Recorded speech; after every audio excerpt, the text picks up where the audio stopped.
दुख है और दुख से छुटकारा है। दुख है और दुख से छूट नहीं सकते हैं, ये निराशाग्रस्त होना है। भविष्य अंधकारमय है,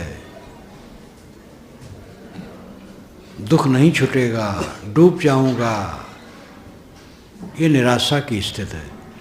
दुख है लेकिन दुख से मैं मुक्त हो जाऊंगा, अब आज ही मुक्त हूं, ये आशा की किरण है। आशावान बनो। दुख है लेकिन दुख से हम बिल्कुल मुक्त हो सकते हैं। दुख क्या है? मन का ना होना। आप कहेंगे भूख लगी है इसलिए दुख है, ये बेकार की बात है। सब खाते हैं, जिनके सामने मैं बैठ करके बोल रहा हूँ कम से कम ये सब खाते हैं। ये कोई दुखिया नहीं है कि भूख अन्न नहीं मिल रहा है। कपड़े नहीं मिल रहे इसलिए दुखी है, ऐसी भी बात, सब कपड़ा पहने हैं। और ये विश्वास करता हूँ सब घर में रहते हैं, खुले में नहीं रहते हैं। दुख यह है कि मन का नहीं होता है, जैसा मन चाहता वैसा नहीं होता है, ये दुख है। लड़का कहे में नहीं है, पत्नी का मन अलग है, उसका विचार अलग रहता है, माता पिता निठुर हैं, भाई बेईमान है, पड़ोसी दगाबाज हैं, मित्र भी छल कपट रखते हैं, स्वास्थ्य पता नहीं कब क्या हो जाए, बुढ़ापा होगा तो क्या होगा, लड़के बच्चे काम देंगे कि नहीं देंगे। किसी ने हमें गाली दी थी, उसने हमें गाली दी, अब वही हौल हौल के आ रहा है। ये सब दुख है और ये सब झूठ दुख है, पूरा झूठ। दूसरे लोग खराब हैं क्यों मानते हो? जो जैसा करेगा भरेगा, अपना ठीक करो। सब पर कब्जा कर सकते हो, किसी पर कब्जा करने का, अपने तो कब्जा नहीं कर पाते हो, दूसरे पर कब्जा करने के लिए तैयारी करते हो। जो अपने पर कब्जा कर ले वो धन्य हो जाए। आत्म विजय विश्व विजय। अपने पर कब्जा करो। दुख है सबके पास, वो दुख यह है कि मन का नहीं हो रहा है, जैसा मन चाहता नहीं हो रहा है। जैसा मन चाहता किसी का नहीं होता, आप एक थोड़े। जैसा मन चाहता है किसी का नहीं होता है। मन को ठीक कर ले बस, सब समय आनंद है। मन को ठीक करने की जरूरत है, और मन को लोग ठीक नहीं करते हैं, हरदम दुखी रहते हैं, हरदम दुखी, हरदम दुखी। दुख है वो मन के अहंकार का है, और उसको मिटाना हमारे अधिकार में है, हम मिटा सकते हैं, इसमें दो राय नहीं। इस चीज को समझो। भगवान की माया ने दुख दिया है। बहुत पंडित महात्मा यही हाँकते रहते हैं, भगवान की माया, अघटित घटना पटीसी दुर्तया अनिर्वचनीय। जो घटना न घटे वो घटा देने वाली माया, उसका निर्वचन हम नहीं कर सकते, परिभाषा नहीं दे सकते। माया कैसी है, अद्भुत है, दुर्तया, उसको तरा नहीं जा सकता है। तू ही ने दर्द दिया, तू ही दवा देना है। हे भगवान, तूने ही दुख दिया है, तू ही छुड़ाना। ये घोर अंधकार की बात है। भगवान कोई दुराचारी होता है जो किसी को दुख देगा? क्यों भगवान को बदनाम करते हो? इस असलियत को क्यों नहीं समझते हो कि जो आपका दुख है आपका बनाया है? विज्ञान क्या कहता है, तर्क चिंतन क्या कहता है? जो हमारे जीवन में क्रिया न हो उसका फल हमारे जीवन में कहाँ होगा? हमारे जीवन में जो क्रिया होती है उसी का फल हमें होता है। हम अपनी क्रिया को ठीक कर लें, दुख नाम की कोई चीज नहीं है। लेकिन हम सदैव दूसरे पर डालते हैं दुख, दूसरे द्वारा हमें दुख होता है। भगवान की माया हमें न चाहती है। भगवान सूत्रधार है, हम कठपुतली हैं, और नचाता है। कठपुतली अगर आप होते तो सत्संग आयोजन की क्या जरूरत पड़ती। कठपुतली न सुधरी है, न बिगड़ी है, न सुधरेगी, वो तो अचेतन है। आप कठपुतली नहीं है, आप सचैतन्य हैं। अब आप जो कुछ सोचते बोलते करते हैं उसकी जिम्मेदार हैं। जो आप सोचते हैं आप जिम्मेदार हैं, जो बोलते हैं उसकी जिम्मेदार है, जो करते हैं उसकी जिम्मेदार हैं। आपसे कोई दूसरा सोचवाता हो, करवाता हो, बोलवाता हो, ऐसी बात नहीं। गीता में भी ये बात कही गई, न कर्तृत्वम न कर्माणि लोकस्य सृजति प्रभु न कर्म फल संयोगम स्वभावस्तु प्रवर्तते। प्रभु ईश्वर न तो किसी में कर्तृत्व का अभिमान उत्पन्न करता है कि तुम यह करो, और न किसी के लिए कर्म कर देता है, और न कर्म फल भोग देता है। तीनों बात, न कर्तृत्वम न कर्माणि लोकस्य सृजति प्रभु न कर्म फल संयोगम। ईश्वर न तो किसी को कर्म करने की प्रेरणा देता है, और न किसी के लिए कर्म कर देता है, और न किसी को कर्म फल भोग देता है। तब कैसे होता है? स्वभावस्तु प्रवर्तते। स्वभाव से सब प्रवर्तन होता है। स्वभाव, आप गलत किए स्वभाव है, दुख होगा। अच्छा किए सुख होगा। मन खराब करोगे दुख होगा। मन प्रसन्न रखो सुख होगा। तो आप स्वयं करता हैं, आपका कोई प्रेरिता नहीं है, आप स्वतंत्र कर्ता हैं, अपने कर्मों के राजा हैं, अपने कर्मों के कर्ता और विधाता हैं।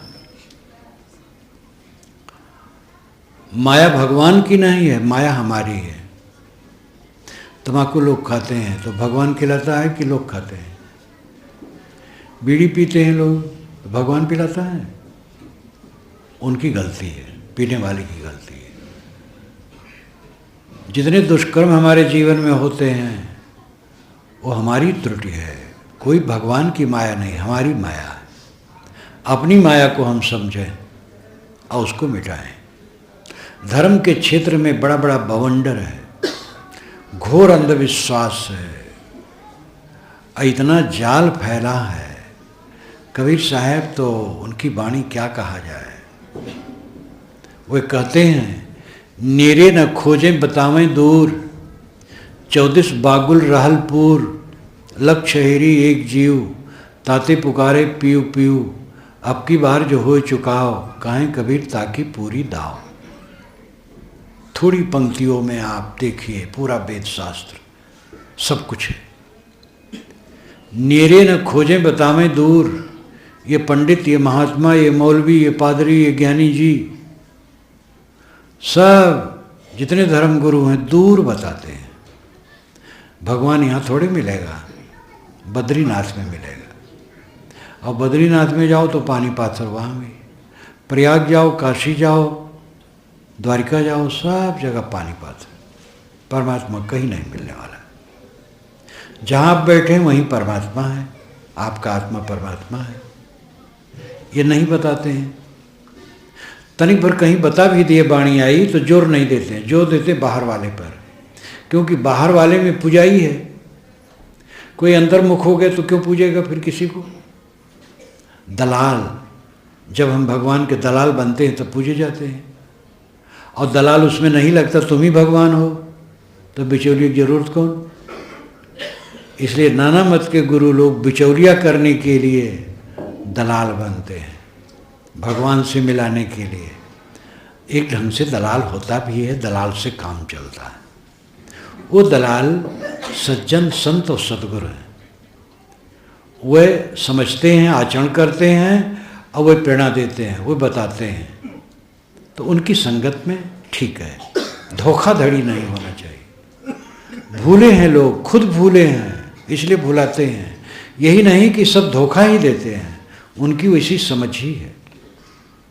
ऐसे ब्राह्मणों को मैंने देखा है जो स्वयं कर्मकांड के चक्कर में पड़ करके पिस रहे हैं। वैसे अंधविश्वास है। और कर्मकांड अब उनके ऊपर भी आ गया। दूसरे पंडित ने बताया कि ऐसी बात है, और वो बेचारे गरीब हैं लेकिन ज़मीन बेच करके वो कर्मकांड करवा रहे हैं। महामृत्युंजय जाप, नहीं तो लड़का मर जाएगा।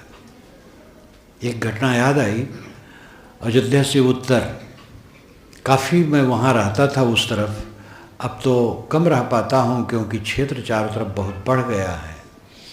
तो पहले तो 4-6 दिन, 10 दिन, 15 दिन भी रह जाता था। एक ठाकुरों क्षत्रियों का गांव, वहाँ अपने शिष्य भी हैं। तो जो जिस घर की घटना है वो माँ मेरी शिष्या है, बच्चे की माँ मेरी शिष्या। अब होगी कि नहीं होगी पता नहीं। उसका 20-22 बरस का लड़का, सुंदर जवान। पंडित ने कहा कि ये साल भर के अंदर में रह नहीं जाएगा, अगर अमुक पूजा नहीं करवाया गया तो बड़ा टेढ़ा मामला। वो बेचारी भयभीत हो गई, और वो धनी नहीं थी, कमाती खाती थी, पति नहीं था उसका, वही बच्चा था, खेत बाड़ी था, बच्चे की शादी हो गई थी। संजोग था कि मैं पहुंच गया और कई दिन रहा। तो आकर के उसने अपना दुख रोया कि साहब पंडित ने बताया है कि तुम्हारे लड़के पर इतना बड़ा ग्रह है और ऐसी पूजा करोगे तब ये कटेगा, नहीं तो साल के अंदर में रह नहीं जाएगा। महाराज नींद नहीं लगती है। मैंने कहा बिल्कुल चिंता छोड़ दो, कुछ न करो और कुछ नहीं होगा, बिल्कुल निर्भय रहो। खूब समझाया। रोज़ मैं शाम को बोलता था तो इस पर कुछ जरूर बोल देता था, और उसने कुछ नहीं किया। और लड़का अब तो 45-50 वर्ष का हो गया, और लड़के के लड़के सब हैं, कुछ नहीं हुआ। तो जिस पंडित ने कहा ये हम नहीं मान सकते हैं कि वो धोखे दिया हो, भ्रम में है, वैसे लिखा है वैसे मानता है, भ्रम में डाल दिया। अभी भी ताज़ा घटना है 2 वर्ष की। मैं प्रीतम नगर में था तो वहाँ एक पंडित मिले मुझे, वो मुझे खोजते ही आए थे। जब भीड़ हट गई तो अलग से मुझसे कहे महाराज मैं बहुत पीड़ित हूँ। मैंने कहा क्यों? कि एक पंडित ने एक को कहा कि तुम्हारे पुत्र पर मृत्यु का ग्रह है और वो उसका निवारण इस पूजा से होगा। तो महाराज उसमें मैंने पूजा करवाई, और आदमी गरीब है, कर्ज लेकर के किया है। तो अब वो मुझसे पूछता है कि मेरे लड़के के ऊपर जो मृत्यु का ग्रह है वो ख़त्म हुआ कि नहीं। तो मैं क्या बताऊं महाराज। मैंने कहा तो तुम उस गड़बड़ी में क्यों पड़ गए, साझेदारी क्यों कर ली? कुछ नहीं होता है। मृत्यु जवानी होगी तो पंडित ही मर जाएगा, और इसको क्या है, और जब तक नहीं आनी कोई नहीं मरेगा। अब जो हो गया होगा, ऐसे धोखाधड़ी काम में ना पड़ना। कहे महाराज मुझे बड़े संताप होता है, पैसा तो उससे मिला मुझे, और पंडितों को मैंने करवाया, सब कई मिल करके किए, तो हम लोगों को लाभ तो हुआ पैसे का, लेकिन मेरा मन जलता है। वो बारंबार वो पूछता है कि मेरे लड़के का मृत्यु ग्रह दूर हुआ कि नहीं। मैं क्या बताऊं महाराज। मैंने कहा अब आगे ऐसा काम न करना। अगर कहीं विवाह हो, मृत्यु संस्कार हो, बच्चे का जन्म हो, इसमें कर्मकांड करना हो तो कर दो, पूजा पाठ करना हो कर दो, लेकिन ये धोखा वाली बात तो कसम खा लो न करो। तो कितने पंडित हैं वो स्वयं भ्रम में हैं, और कितने ब्राह्मण कहे जाने वाले के ऊपर ये बात आती है तो वो पिसते हैं बेचारे। कुछ तो चालाक बहुत होते हैं, वो फंसा करके चूसते हैं, बाकी अबोधी हैं और दुखी होते हैं, दुख में जलते हैं। पूजा पाठ भक्ति की दृष्टि से कोई करे वो ठीक है, पूजा कर रहा है, नाम जप रहा है, कीर्तन कर रहा है, मंत्र जप रहा है, साधना की दृष्टि से अपनी अपनी श्रद्धा और संप्रदाय के अनुसार वो ठीक है। लेकिन पूजा करेंगे तो मृत्यु ग्रह दूर हो जाएगा, धन मिल जाएगा, रोग कट जाएगा, ये सब बकवास है। अंधविश्वास दुनिया में बहुत है। तो साहब कहते हैं नेरे न खोजें बतावें दूर, कल्याण शांत परमात्मा नेरे नहीं खोजते, दूर बताते हैं। 34 बागुल रहलपुर, साहब कहते हैं चारों दिश तो बागुल रहलपुर, बागुल जाल, चारों तरफ जाल फैला है, धर्म के नाम पर। रहली, पूरी, ये भोजपुरी लटका है। बनारस गोरखपुर के बिच्चा में भोजपुरी बोली हिंदी में बोली जाती है, हिंदी रहती है और भोजपुरी पुट रहता है। और पश्चिमी बिहार का एक बड़ा क्षेत्र और पूर्वी उत्तर प्रदेश का एक क्षेत्र, दोनों मिल करके भोजपुरी बोलता है। कबीर साहब की वाणी भोजपुरी हिंदी में है। 14 बागुल रहलपुर, चारों तरफ जाल फैला है। लक्ष्य हेरी एक जीव, ताते पुकारे पीऊ पीऊ। लाखों शिकारी हैं और जीव अकेला है बेचारा। तकलीफ हुई तो बैगा भुआ ने कहा प्रेत लगा है, ज्योतिषी ने कहा ग्रह टेढ़ा है, पंडित कहें कि हमको दो ईश्वर से भेंट कराए दे, पंडा कहें कि हमको दो हम बैकुंठे पहुँचाए दे, भुआ कहें कि हमको दो हम अबे भूत लौटाए दे, कहें ज्योतिषी हमको दो हम अब्बे पुत्र होवाए दे। एक बार रोटिया और 50 है, खवैया इनके जेरा का लागलवा 1000। ये भी भोजपुरी लटका है। एक मनुष्य है, उसके पीछे तमाम शिकारी बाण मारते हैं और जान अनजान में सब चूसते हैं। कबीर ऐसे एक पुरुष हैं कि उनकी बात कोई मान ले तो आदमी निर्भ्रांत हो जाए। भय नाम की चीज़ खत्म। न भूत, न प्रेत, न जादू, न टोना, न देवी, न देवता, न कोई हमें तकलीफ देने वाला नहीं। देवी देवता ये प्राणी हैं, इनसे प्रेम का बर्ताव करो। और कोई तकलीफ देने वाला हमें नहीं है। अपने को तकलीफ देने वाला हम स्वयं है, हमारा अज्ञान, अविवेक। तो 14 बागुल रहलपुर, लक्ष्य हेरी एक जीव, ताते पुकारे पीऊ पीऊ। अब की बार जो हो चुकाओ, कहें कबीर ताकि पूरी दाओ। एक पंक्ति में सब वेद शास्त्र है। अब की बार जो हो चुकाओ, कहें कबीर ताकि पूरी दाओ।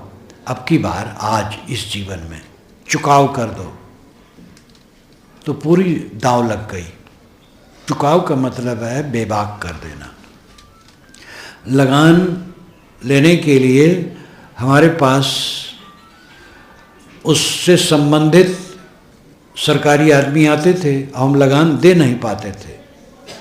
पुलिस भी आ जाती थी नोटिस लेकर के, और अनेक प्रकार की झंझट थी। पैसा नहीं था, इसलिए हर 10 दिन 15 दिन महीना खाड़ में सरकारी कर्मचारी आ जाए, पुलिस आ जाए, परेशान। फिर जोर बटोर करके पैसा ले जा करके तहसील में जमा कर दिया, लगान पूरा। अब निश्चिंत हो गया, अब कोई पकड़ने वाला नहीं। कर्ज था, कर्ज लौटा नहीं पा रहे थे और कर्ज देने वाला सिर पर चढ़ा था, हम परेशान थे। लेकिन पैसा बटोर करके किसी प्रकार उसको दे दिया, छुट्टी पा गए। चुकाव कर देना, दे देना, वापस कर देना। आपके पास जो कुछ है वापस करो, मुक्ति चाहो तो। आपके पास क्या है? शरीर है, मन है, वाणी है और घर द्वार और जो कुछ प्राणी पदार्थ, यही सब आपके पास है। ये सब प्रकृति का है, आपका नहीं है। और इस पर अधिकार मानोगे, इसका मोह करोगे तो बचोगे नहीं, फिर आओगे। और इसको प्रकृति को लौटा दो, मेरा कुछ नहीं, सब प्रकृति का है, तो पूरी दांव लग गया। फिर पीड़ा मुक्त, जैसे फोड़ा हो और मवाद भरा हो और टीसता हो। इतने में कोई हमदर्द डॉक्टर आ गया, ऑपरेशन कर दिया, बहा दिया, मवाद को रगड़ करके साफ कर दिया, दवाई बांध दिया, सुखी हो गए। इसी प्रकार समस्त मिली हुई अनात्म वस्तुओं को लौटा दो। जो मुझे मिला है उसमें हम अधिकार जमाते हैं, यही फंसने का तरीका है। सारा अधिकार लौटा दो प्रकृति को, सब प्रकृति की चीज है, मेरा कुछ नहीं है। अनात्म, अनित्य, क्षणिक, दुखपूर्ण है। मेरा अपना साक्षी स्वरूप चैतन्य है, इस देह में रहने वाला। कहते इस देह में आत्मा है, परमात्मा है। आत्मा परमात्मा दो है तो कितना परसेंटेज आत्मा है, कितना परसेंटेज परमात्मा है, ये कोई बताए? इसमें दो दृष्टा का अनुभव नहीं होता, एक ही दृष्टा का अनुभव होता है। दृष्टा, मनता, भोक्ता, साक्षी जीव है, आत्मा है। दृष्टा देखने वाला, मनता मनन करने वाला, बोधा जानने वाला, कर्ता करने वाला, ये जीवात्मा है। और ईश्वर इस शरीर में रह करके सब करता है, कहा जाता है। जीव कुछ नहीं करता है, तो जीव को हटा दो, ईश्वर करता है। ईश्वर कौन है? अगर हमसे अलग है, करता तो मैं हूँ, दुख मुझे भोगना पड़ता है। घाल मेल न करो। ईश्वर करता है तो इसका मतलब वो जीव ईश्वर दो नहीं। कोई कहता है ईश्वर करता है, कोई कहता है जीव करता है। भाषा दो है, बात एक है। एक ही दृष्टा इस शरीर में है जो जानता है, समझता है, मैं आता हूँ, मैं जाता हूँ, मैं खाता हूँ, मैं करता हूँ, मैं काम करूँगा, मैं काम नहीं करूँगा। ऐसा जो मैं रात दिन कहता है, वो एक ही है शरीर में। उसी को जीव कहो, उसी को ब्रह्म कहो, उसी को परमात्मा कहो, उसी को कुछ कहो। वही है जो आप है। सारा घात प्रतिघात आपके ऊपर होता है। सुख और दुख, हानि और लाभ, सोच और चिंता, सब आपके ऊपर प्रभाव डालता है। क्यों? क्योंकि अनात्म वस्तुओं को पकड़े हैं। चुकाव कर दो, अब की बार जो हो चुकाव कर दो। देह में नहीं हूँ, प्राण में नहीं हूँ, मन में नहीं हूँ, बुद्धि में नहीं हूँ। और जब ये नहीं हो तो दुनिया की चीज़ मेरा क्या है? कुछ भी मेरी नहीं है। समस्त अनात्म वस्तुओं को अस्वीकार दो, बस अपने आप रह जाओ।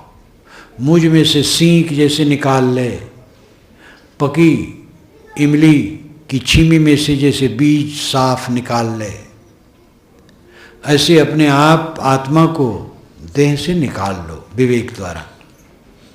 मैं शुद्ध चेतन हूँ। देह और देह संबंधित समस्त वस्तुएं मेरी नहीं है, ऐसी धारणा दृढ़ हो जाए तो चुकाव हो गया। मोह मिट जाए, आसक्ति मिट जाए तो चुकाव हो गया। साहब कहते कहें कबीर ताकि पूरी दाव, उसका तो पूरा दांव लग गया, जीवन का फल मिल गया। अच्छा न चुकाव करो तो भी सब खोएगा। माने रहो मेरा शरीर है, मेरा परिवार है, मेरा धन है, सब मेरा है, ऐसा माने रहो। यमराज आएगा, एक थप्पड़ लगाएगा और गिर पड़ोगे, बस सब गया। तो न छोड़ो तो छूटना है और छोड़ो तो छूटना है। वो कहानी याद करें, जैसे दो आदमी 100 रुपया एक आदमी से लिया था कि हम उधारी लेते हैं, 1 महीना में दे देंगे। तो एक ने तो दे दिया, दूसरा चालाक था, वो नहीं दिया। तो हीरा हवाली करता रहा, साल भर बीत गया, नहीं दिया। तो एक दिन वो पकड़ पाया, खंबे में बंधवा दिया, कहा अब रुपया दे दो तब छोड़ूंगा, नहीं छोड़ूंगा। तो कहा सेठ जी रुपया होगा तो दे दूंगा, अभी हमारे पास नहीं। कहीं अब छोड़ूंगा नहीं। तो बहुत रोया। तो कहा अच्छा 100 प्याज खा लो तो रुपया छोड़ दे। कह रखो। तो प्याज रखा गया, 1-2 खाया तो परेशान हो गया। कहा सेठ जी हम 100 प्याज नहीं खा पाएंगे। कहे अच्छा 100 मिर्चा खा लो तो छोड़ दे। रखा गया, 1 मिर्चा खाया, नहीं खा पाया। कहा सेठ जी नहीं खा पाएंगे। कहे अच्छा 100 जूते खा लो तो छोड़ देंगे। तो सोचा इसको तो खाना नहीं है, सहना है। तो पेट के बल लेट गया, पीठ पर जूते पड़ने लगे। जब 20 जूते पड़े तब होश ठिकाने आ गया और सोचा 100 जूते में तो प्राण पखेरु निकल जाएंगे। तो उसने कहा सेठ जी हम रुपये मंगाए देते, आप क्षमा करें। कौन समझदार है? पहले वाला। पीछे वाला महाबेवकूफ़ है। बदइज्जत हुआ, प्याज खाए, मिर्ची खाए, जूते खाए, फिर रुपये दिए। पहले रुपया दे दो, दुर्गत करा करके क्यों? आखिर देना है, छोड़ना है। मोह छोड़ करके मरो तो कल्याण है। और मोह पकड़े पकड़े मरना कौन समझदारी है? तो मोह छोड़ देंगे तो काम कैसे करेंगे? ये महाभ्रम है। मोह छोड़ दोगे तो बढ़िया काम करोगे। निर्मोह आदमी समतालु, निष्काम, निर्माण, शांत आत्मा होता है, इसलिए उसका सारा काम बहुत बढ़िया होता है। निर्मोह आदमी का काम अच्छा बुरा नहीं होता, अच्छा होता है। मोह का त्याग करो। अब की बार जो हो चुकाओ, कहें कबीरता की पूरी दाव। साहब कहते हैं अब की बार जो चुकाव कर दे उसका पूरा दांव लग गया, दे दिया, सब दे दिया, मेरा कुछ नहीं। नंगा हो जाओ, एकदम नंगा। नंगा होने का मतलब क्या है? असंग। आत्मा के ऊपर कपड़ा है, देह है, हाथ पैर इत्यादि हैं, सब स्वीकार दो। न मैं कपड़ा हूँ, न बाल हूँ, न देह हूँ, न मन बुद्धि हूँ। पांचों कोषों से अलग, अन्न में, प्राण में, मनो में, विज्ञान में, आनंद में, पांचों कोषों से अलग, सारे प्रपंच से अलग, शुद्ध बुद्ध चेतन मात्र में हूँ। ये बोध हो जाए और सब अस्वीकार दो, कुछ मेरा नहीं, तो पूरी दांव। इसका व्यवहारिक पक्ष, सारा अहंकार छोड़ दो, शीतल हो जाओ, झगड़ा करने की जरूरत नहीं रहेगी। जिसको हर समय आभास होता है मेरा कुछ नहीं है, वो किससे झगड़ा करेगा? शांत। कोई झगड़ा करता है तो सिर झुका लेगा, शांत रहेगा। व्यवहार में प्रत्यक्ष फल है और अध्यात्म का फल अंतर में है, परम शांति की प्राप्ति। तो धर्म के क्षेत्र में बवंडर बहुत है, बहुत बवंडर है। साहब ने कैसा कहा कि नेरे न खोजे बतावें दूर, 34 बागुल रहलपुर, चारों तरफ जाल फैला है। लक्ष्य है ही एक जीव, लाखों शिकारी हैं और एक जीव बेचारा परेशान है। ताते पुकारे पीऊ पीऊ, वो पीऊ पीऊ पुकारता रहता, भगवान भगवान तारे, भगवान तारे। लेकिन साहब कहते हैं कोई भगवान तारने वाला नहीं, तो मोह करते कौन भगवान तारेगा? इसलिए चुकाव कर दो, छोड़ दो मोह, आसक्ति छोड़ दो, मन का विकार छोड़ दो, बस पूरा दांव लग गया। और मन में विकार भरे रहोगे, कौन भगवान तारेगा? भगवान ही विकार करेगा तो उसी को गड़बड़ हो जाएगा, दुख हो जाएगा। आप ज़्यादा भोजन करोगे तो पेट खराब होगा, और भगवान कोई हो अगर ज़्यादा खाए तो उसका भी पेट खराब होगा। सबको फल भोग होता है। कहा जाता है भगवान राम ने बाली को छिप के मारा तो कृष्ण अवतार में वह जरा नाम के व्याध से मारे गए। श्री कृष्ण महाराज ने शिशुपाल की भुजा उखाड़ ली तो जगन्नाथ में वो लूले बैठे हैं, उनके हाथ का पंजा ही नहीं है, क्योंकि शिशुपाल का भुजा उखाड़े थे। कबीर साहब ने कहा शिशुपाल की भुजा उपाड़ी, आप भयो हरि ठूठा। तो भैया इस धरती आकाश के बीच में किसी को क्षमा नाम की चीज़ नहीं है। अपना काम करो, मोह छोड़ो, आसक्ति छोड़ो, विकार छोड़ो, निर्वाण हो, और सब कुछ जो मिला है प्रकृति की वस्तु है, सब समझ करके निष्काम निर्माण हो जाएं हम लोग। बस पूरी दांव पूरा लग गया। मैं समझता हूँ अब मुझे बंद कर देना चाहिए।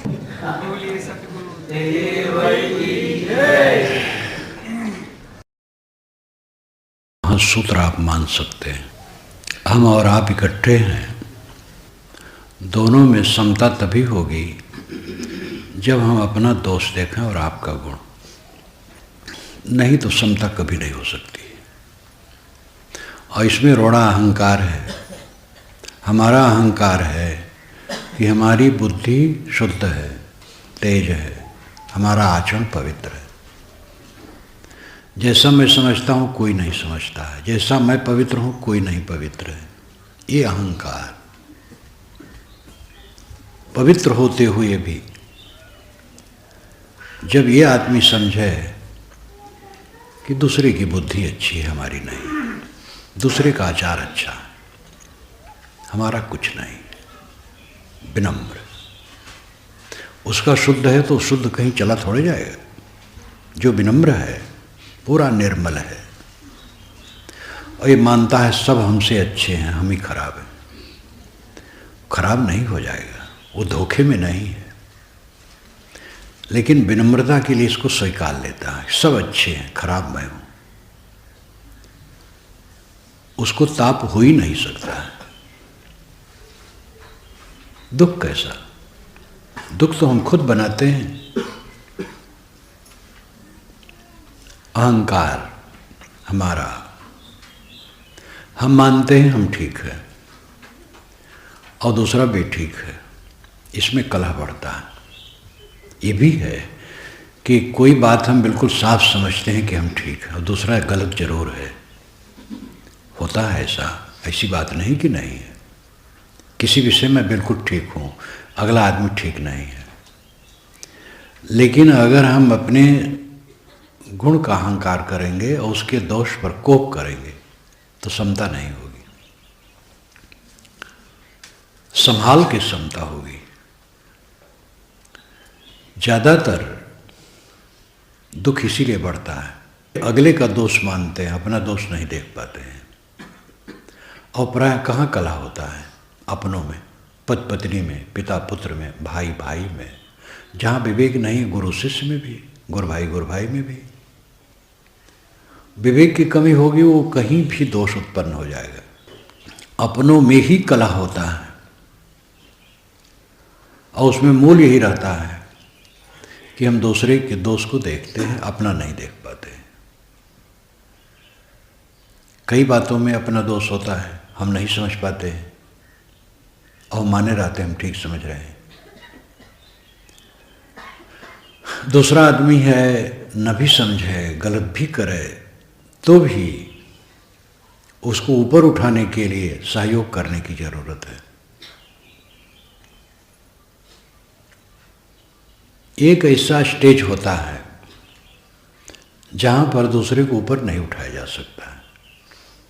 ये कभी कभार होता है, ऐसा वो हठी होता है, ऐसा उसका मौलिक दोष होता है कि वो सुधार नहीं पाता है और अपने दोष को सद्गुण मानता है और उसका अहंकार रहता है, सुनियोजित ढंग से उसमें वो जमा रहता है अपने दोषों में गुण मानकर, और उसका एक उद्देश्य होता है मैं ऐसे रहूँगा, उसको कोई नहीं बदल सकता है।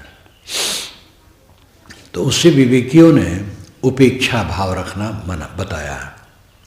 उपेक्षा का मतलब है उसकी बुराई न करो, अच्छाई न करो, संपर्क न रखो, मिल जाए तो राम राम। जिसको हम सुधार नहीं सकते हैं, बदल नहीं सकते हैं, उसमें लगना ठीक नहीं। जिसमें ऐसा निश्चय हो गया, समझ में आ गया कि उसको हम बदल नहीं पाएंगे, उसका अपना वैसा हठ विचार है उल्टा, तो उसके लिए शांत, कोई किसी से चर्चा नहीं। ऐसा चांस जीवन में बहुत कम पड़ता है। कभी कोई ऐसा मिलने वाला होता है कि जो दोषी भी हो और हठी भी हो और अपने गलत रास्ते ही को सही मानता हो, बदलने के तैयार न हो, ऐसा कभी कोई होता है। ज़्यादातर जो प्रपंच है वो है सामान्य में। अगला आदमी कोई कमर कस करके बुरे पथ पर चलने वाला नहीं है, भूल है, स्वभाव है, आदत है, और उससे व्यवहार में विखंडन हो जाता है। पत्नी की अपनी समझ, वैसे बोल दिया, वैसे बरत दिया, तो आपको संभालना है। पुत्र का, पिता का, भाई का त्रुटियां व्यवहार में हो जाती हैं, संभालो। अपने दोषों को देखो, दूसरे के सद्गुणों को देखो, जल्दी समाधान हो जाएगा। ज़्यादातर होता है हम अपने सद्गुण को देखते हैं, दूसरे में दुर्गुण देखते हैं, तो कभी समाधान नहीं होगा।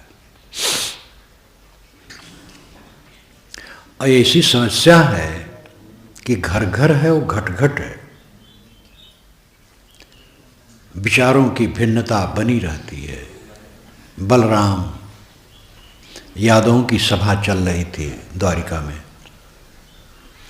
और यही चल रहा था कि जुआ हुआ तो हो गया, 12 वर्ष वनवास और 1 वर्ष अज्ञातवास हो गया। अब बात है कि राज्य मिलना चाहिए युधिष्ठिर को। मीटिंग चल रही थी,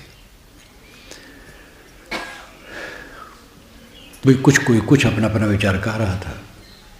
बलराम ने कहा कि भाई देखो, हमारे लिए पांडव कौरव दोनों बराबर संबंधी हैं, कोई अपना पराया नहीं, सब अपने हैं। दुर्योधन का हिम दोष और शकुन का क्यों विशेष दें? युधिष्ठिर को जुआ खेलना था तो दुर्योधन और शकुन से ही खेलना था। हजारों जुआड़ी वहाँ थे। जब दुर्योधन ने बनवाया था सभागृह दूत क्रीड़ा का, तो उसमें बहुत राजे महाराजे जुआ खेलने आए थे। तो बलराम ने कहा कि युधिष्ठिर दूसरे से जुआ खेलते, शकुन से क्यों खेलने लगे? और खेलते खेलते सब हारते गए और फिर भी खेलने लगे, तो इनका दोष नहीं है। तो सात्विक यादव ही हैं और बहुत योग्य हैं, लेकिन उनका विचार वो तुरंत खड़े हो गए। उन्होंने कहा बलराम का दोष मुझे नहीं दिखता है, ज़्यादा आप लोगों को दिख रहा है। जो बलराम ऐसा कह रहे हैं वो आप सह रहे हैं। युधिष्ठिर का अपमान होना चाहिए, युधिष्ठिर की आलोचना होनी चाहिए। हमें तो कोप आप लोगों पर है जो बलराम की बात सुन रहे हैं। बलराम एक बड़े पुरुष हैं, कृष्ण के बड़े भाई हैं और सही भी कहे हैं, लेकिन सात्विक एकदम उल्टे हो गए। जब दूसरी मीटिंग जब आखिर कर रहा है, अभी मैं महाभारत पर लिख रहा हूँ वहाँ इलाहाबाद में, तो जब आया था अभी इलाहाबाद भ्रमण से, तो एक दो संदर्भ लिखा, तो वो प्रसंग बिल्कुल सामने था उस समय कि कृष्ण भी हैं और युधिष्ठिर का पूरा परिवार सामने है। बलराम आए मिले। बलराम ने दुर्योधन से कहा कि मैंने कहा था श्री कृष्ण से, लेकिन उनको मेरी बात जची नहीं। मैं मानता हूँ कौरव पांडव दोनों हमारे संबंधी हैं, इसमें अपना पराय कौन है? ये युद्ध ठीक नहीं है, लेकिन कृष्ण को हमारी बात भाई नहीं। और आप समझते हैं दुर्योधन, मैं कृष्ण को छोड़ नहीं सकता हूँ। ये बात बहुत मार्मिक है। कृष्ण की मेरी बात जमी नहीं, कृष्ण को मेरी बात जमी नहीं। बलराम और कृष्ण कितने अभिन्न हैं, और बलराम को एक कष्ट है कि मैंने कृष्ण से कहा लेकिन मेरी बात उनको जमी नहीं। फिर भी दुर्योधन, मैं कृष्ण को छोड़ नहीं सकता, इसलिए मेरा अच्छा यही है कि मैं यहाँ से चला जाऊँ, युद्ध न देखूँ। ये मरते कटते मुझे देखना अच्छा न लगेगा। तो सरस्वती नदी के तीर्थों पर चले गए। सरस्वती नदी उस समय राजस्थान में बहती थी। सरस्वती की चर्चा वेदों में है और समस्त वैदिक विद्वान देश विदेश के ये मानते हैं कि वो राजस्थान में वो नदी बहती थी। उसी के तट पर वशिष्ठ ऋग्वेद में कहे हैं, ऋग्वेद में वशिष्ठ को कहा गया है कि सरस्वती नदी के तट पर घुटने टेक करके वो प्रार्थना करते हैं। तो बलराम चले गए, युद्ध में नहीं रहे। अब कितना विचारों का भिन्नत्व है। कृष्ण का विचार एकदम भिन्न, बलराम का भिन्न। और बलराम को ये कष्ट है कि कृष्ण हमारी बात नहीं समझे, लेकिन फिर कहते हैं मैं कृष्ण को छोड़ नहीं सकता। कैसी पीड़ा है। विचारों का भिन्नत्व कैसा अद्भुत होता है। ये तो बड़ी घटना है, बड़ी बात है। घर घर में इतनी बड़ी बात नहीं है कि 11 अक्षौणी सेना एक तरफ से और 7 अक्षौणी एक तरफ से लगाओ। घर में तो 2-4 लोग हैं और कहा सुनी हो जाती है। कहा सुनी हो गई, फिर प्रेम से हंसो, बोलो, बातचीत करो। दूसरे से भूल हो गई, हमसे भूल हो गई, अपने भूल को छोड़ दो और दूसरे भूल को नज़रअंदाज कर दो, चित्त से उतार दो और प्रेम से मिलो। 4 दिन की जिंदगी। अभी एक ब्रह्मचारी हमारे पास ऊपर गया, सहनशील दास एक साधु थे, वो शरीर यहीं छोड़े हैं। उनका 2 बैग लेकर के गए। हम कहे क्यों ले जाते हो हमारे पास? कहे साहब यहीं रखने कहा गया है, फिर देखा जाएगा। हम कहे अच्छा। तब बताया कि साहब वो चल नहीं पाते थे, जीना नहीं चढ़ पाते थे, असमर्थ हो गए थे, फेफड़े में उनकी कसर हो गई थी। इलाहाबाद गए थे तो अक्टूबर में तो वहाँ रहे, चलते फिरते थे, लेकिन आए थोड़े दिन के बाद इतने असमर्थ हो गए थे कि बड़ी कठिनता हो गई थी। अचानक ये हो जाने वाला है। अहंकार तो है, अभी तो हम जवान हैं, अभी तो हम स्वस्थ हैं, लेकिन धीरे धीरे ऐसा आ जाता है सबके सामने अकेलापन, अकिंचनता, असमर्थता ये आना है। बड़ा बड़ा पूंजीपति हो, बड़ा नेता हो, बड़ा स्वामी हो, जगत प्रसिद्ध हो, एक दिन आएगा जो कमरे में पड़ा रहेगा अकेला, अब अकिंचन रहेगा, उसके पास दवाई पानी रहेगी और कुछ नहीं रहेगा। अरबों की संपत्ति बाहर फैली रहे, उसके कमरे में कुछ नहीं रहेगा, और असमर्थ रहेगा। असमर्थता, अकेलापन, अकिंचनता, ये तीनों सबके जीवन में आना है। करो रे मनवा दिन की तदबीर, उस दिन के लिए तैयारी करो। कल्पना को वही शरीर छूटने का समय आ गया हो तो कैसे आपको लगेगा? भयभीत तो नहीं होगे? परिवार छूट रहा है, पत्नी छूट रही है, बच्चे छूट रहे हैं, पति छूट रहा है, तिजोरी का पैसा छूट रहा है, खाता में जमा हो छूट रहा है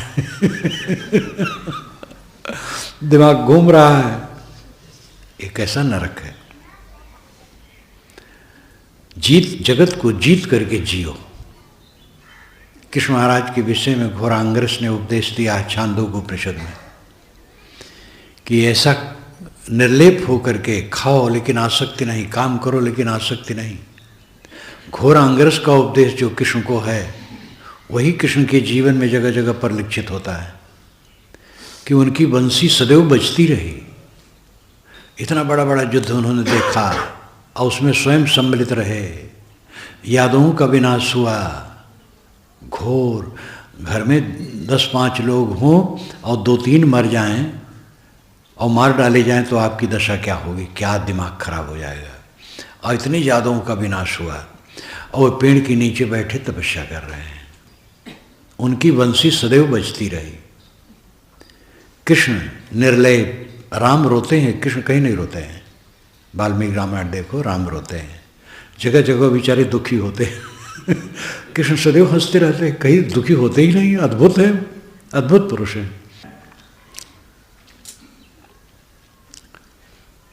ये जो होने वाला है कौन रोक पाएगा? बाल पकना रोक पाओगे? दांत टूटना रोक पाओगे? चाम में सिकन रोक पाओगे? और इसी प्रकार कोई आकर के आपको गाली देने लगे तो रोक पाओगे? उसका मन है। दूसरे को तो कुछ भी करो, अपना बच्चा जब कहने लगे तब क्या करोगे? लाठी चलाओगे कि पंचायत बुलाओगे? अगर आपकी पत्नी ने आपको कड़ा कहा तो मुकदमा दायर करोगे कि पंचायत करोगे? चुपचाप सह लेना है, यही चाह रहा है। सिर झुका लो। अपनी पत्नी से कौन नहीं डरता है? अकबर बादशाह ने बीरबल से कहा, बीरबल जितने हमारे सभासद हैं इनको खड़ा करो एक तरफ और एक एक से पूछो अपनी पत्नी को कौन नहीं डरता है। तो जिनसे पूछे सब कहें भाई हम अपनी पत्नी को डरते हैं, सब कहें अपनी पत्नी को डरते हैं। तो सब एक तरफ खड़े होते चले गए, उसमें से एक सभासद अलग खड़ा हो गया। तो बीरबल को लगा कि ये नहीं डरता है मालूम होता है। तो उन्होंने कहा आप अपनी पत्नी को डरते हैं? कहे नहीं, मेरी पत्नी ने कहा है कि जिधर सब लोग खड़े हैं उधर न खड़े होना इसका मतलब तुम भी डरते हो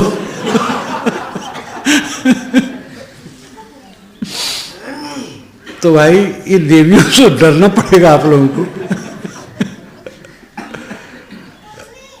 वैदिक युग से आज तक इनका हक नहीं लिखा गया। अब भारत स्वतंत्र होने पर लिखा जाता है। 3 पुत्र हैं या 2 पुत्र हैं, 1 पुत्र है 1 पुत्री है, तो अब दोनों को लिखा जाता है। पिता के मरने पर दोनों को लिखा है, पुत्री और पुत्र दोनों। पहले नहीं लिखा जाता था, वैदिक युग से नहीं था।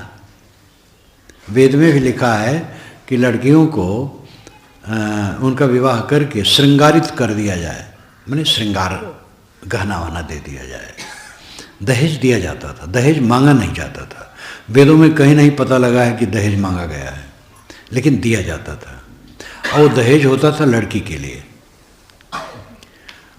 लड़की का नाम कहीं भी संपत्ति में नहीं होता था, लेकिन ये मलकिन होती थी। उस युग का हमें क्या पता, लेकिन जिस युग में हम जन्मे हैं उसी युग की मैं बात कहता हूँ, आप लोग भी जानते होंगे। मैं गांव में जन्मा हूँ, अयोध्या के क्षेत्र में, और गांव में सभी वर्ग के लोग रहे। हिंदू केवल वहाँ हैं, ब्राह्मण क्षत्रिय वैश्य शूद्र जिनको कहते हैं शूद्र सब थे, और भी होंगे। और किसी महिला का नाम कहीं हक में नहीं है, लेकिन मैं नहीं जानता हूँ कि गांव में कोई महिला उपेक्षित है। घर की मलकिन है, वो मलकिन है घर की। मालिक कमा के लाता है, अपनी मलकिन के हाथ में देता है, वो रखती है। तो इनका हक लिखा नहीं जाता था, लेकिन असली हक इन्हीं का है। ये सेवा करती है, व्यवस्था करती है। अवध क्षेत्र में कहावत है कि पुरुष हल से अगर घर जोते तो नहीं बिगड़ेगा, और स्त्री सुई से जोते तो बिगड़ जाएगा। मतलब है हल तो ज़्यादा जमीन को खोदता है, लेकिन मतलब है कि पुरुष बिगाड़े तो नहीं बिगड़ता है, स्त्रियां बिगाड़े तो बहुत बिगड़ेगा। स्त्रियां घर को संभालने वाली हैं, वो संभाल के सब रखती हैं। इसलिए स्त्रियां घर की मलकिन, असली मलकिन यही लोग हैं। इसलिए इनको डरना चाहिए। अगर इनसे कट निकल जाए, अब आप भी कट को हो तो ठीक नहीं। इन्होंने कट कहा, आप सालो। अब आप लोग तो ज़्यादा बड़बड़ाने वाले है ही हैं। ये देवियाँ जितना सहती हैं, लाओत्से ने लिखा है कि पुरुष बड़बड़ाता है और देवियाँ मौन होकर के पुरुषों पर विजय प्राप्त करती हैं। पुरुष बहुत बड़बड़ाता है और देवियाँ शांत, बस पुरुष अपने आप हार जाता है। हाँ, कोई कोई देवी ऐसी होती है जो अपने पति के नाक को दम कर देती है। ऐसे कोई मैं जानता हूँ। उनके पति बेचारे ऐसे थे कि जीवन भर वे जाते तर की चूहिया की तरह बने रहते थे। वो जब बोलने लगे तो वो उनके पति चुप हो जाए। कई वर्षों तक हमारा संपर्क उनका रहा। मेरे सामने आवे, अगर दोनों आवे तो पति जो रहे वो चुप्पे रहे। वही बात करे। तो कोई कोई ऐसी होती है, ज़्यादातर तो पुरुष ही बड़बड़ाते हैं। किसी तरफ से हो त्रुटि, किसी तरफ से हो सकती है, त्रुटि को क्षमा करो, अपनी त्रुटि को निकालो और समता का बर्ताव करो। समता में सुख है। कहीं किसी मुझसे कुछ निकल गया ऊंच नीच, उसको गांठ बांधोगे तो शांति कैसे मिलेगी। तथागत बुद्ध की बात वो कहते हैं कि जो ये सोचेगा उसने हमें कट कहा, हमें मारा, हमारी चीज़ छीनी, हमारा अपमान किया, ऐसा जो गांठ बांधेगा उसका बैर शांत नहीं हो सकता है। जिसको भूल जाएगा उसका शांत होगा। और अपने मन में बैर रखोगे, अपना नरक करोगे, और क्या फ़ायदा होगा। संसार ही ऐसा है, अलग अलग स्वभाव है, अलग अलग संस्कार है, अलग अलग विचार है।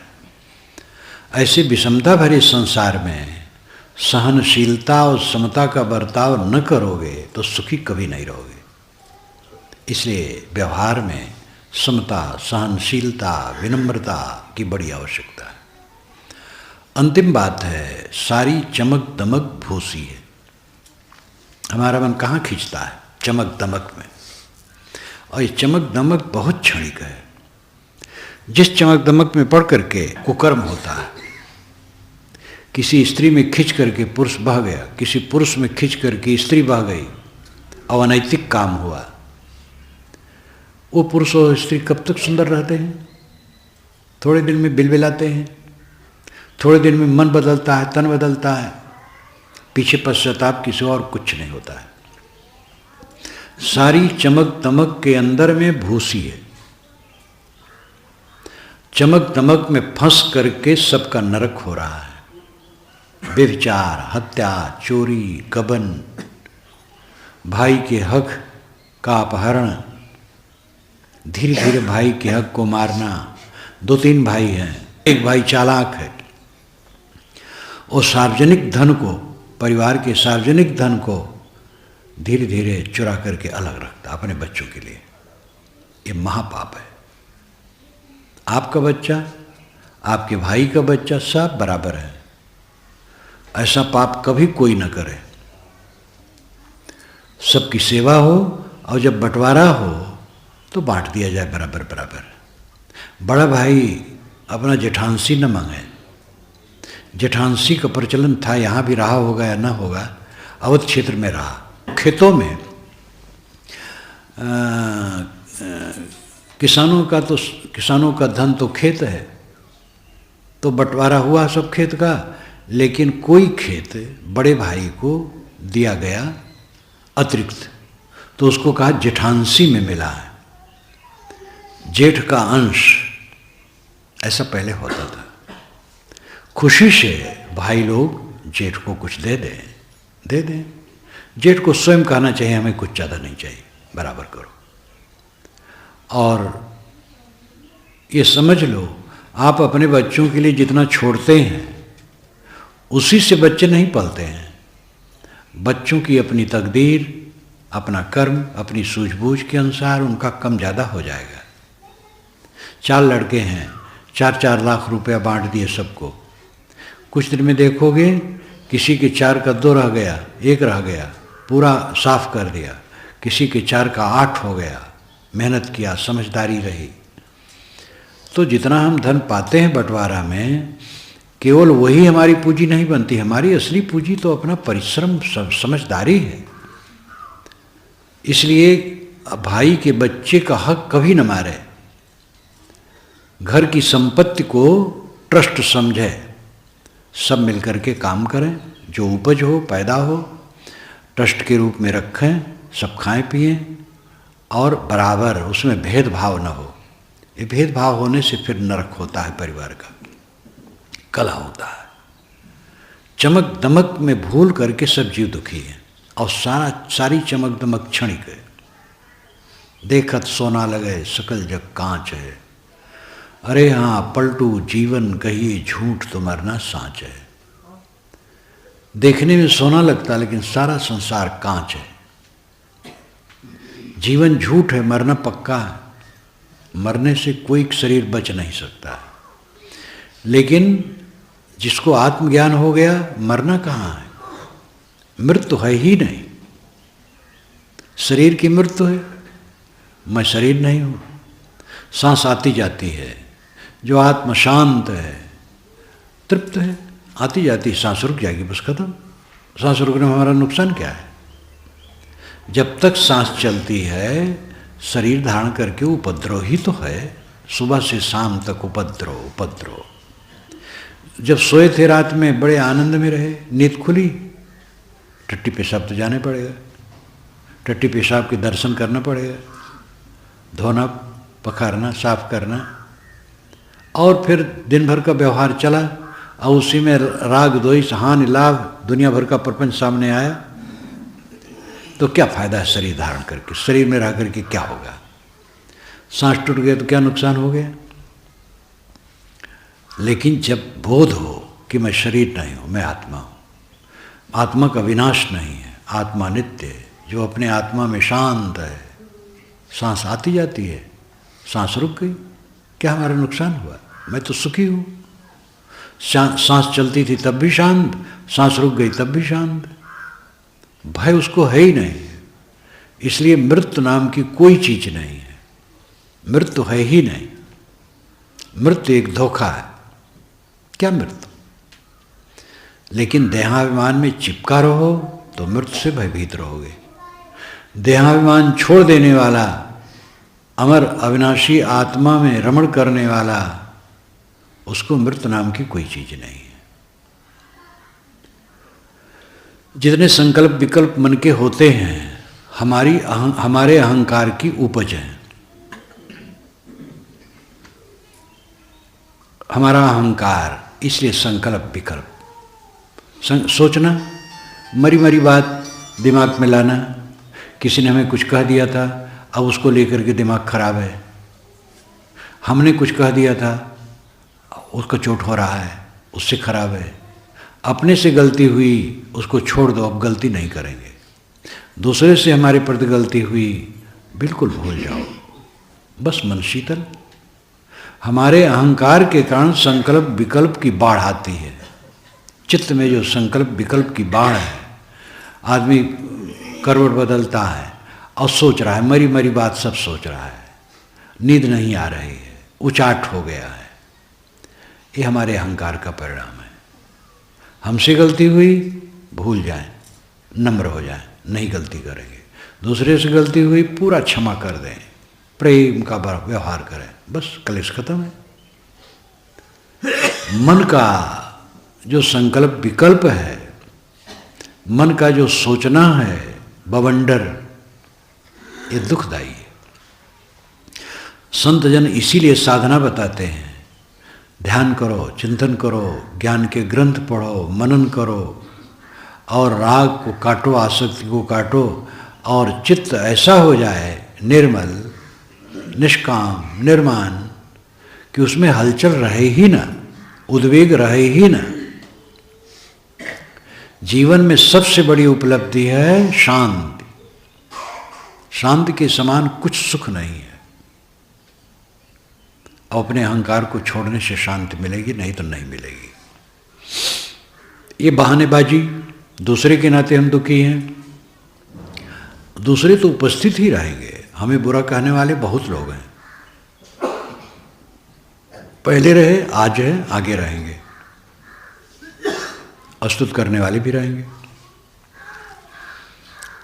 हम अपने आप को संभालें। ये अस्तुत निंदा जो हमें मिलती है सब झूठ, कुछ इसमें रखा नहीं।